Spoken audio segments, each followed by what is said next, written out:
Jeudi matin se tenait à Andernos un conseil particulier pour le comité régional de la conchyliculture Arcachon-Aquitaine, puisqu'il s'agissait là du dernier de la mandature. L'occasion d'en apprendre davantage sur les prochaines élections prévues le 30 janvier 2018 auprès de Thierry Lafont, l'actuel président. Tous les professionnels ayant au moins 5 ans d'ancienneté sont éligibles. Et disons la particularité à Arcachon, contrairement à d'autres centres, nous passons systématiquement par des élections. C'est-à-dire que tous les professionnels souhaitant participer à la représentation se présentent et nous avons des élections ville par ville.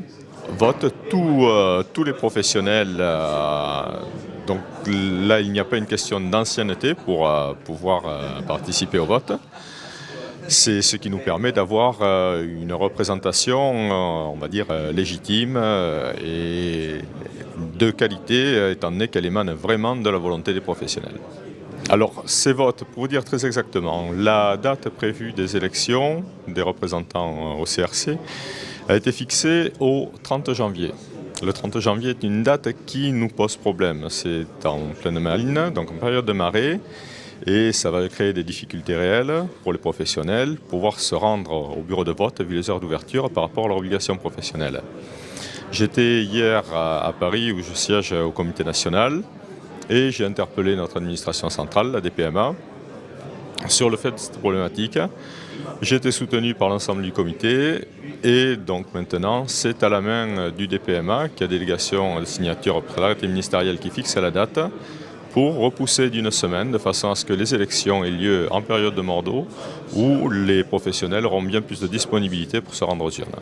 Je rappelle à tous les professionnels que l'on a une opportunité, on peut dire réellement une chance, d'être dans un système inscrit dans la loi, dans le code rural, qui permet à chacun de participer à la représentation. C'est ce qui nous permet aujourd'hui d'avoir des relations, on peut dire, constructives avec l'administration.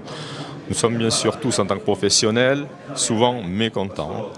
On a tout le temps des griefs par rapport à ce que l'on nous contraint.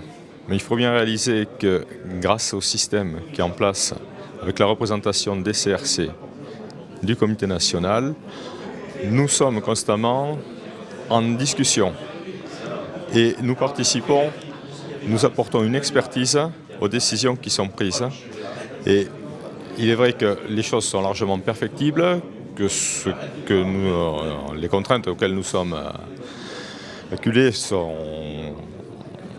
peuvent ne pas être toujours d'accord, mais il faut que chacun soit bien conscient que les choses seraient largement bien pires si nous ne participions pas, si nous ne pouvions pas apporter notre expertise et, si je peux me permettre, limiter les dégâts.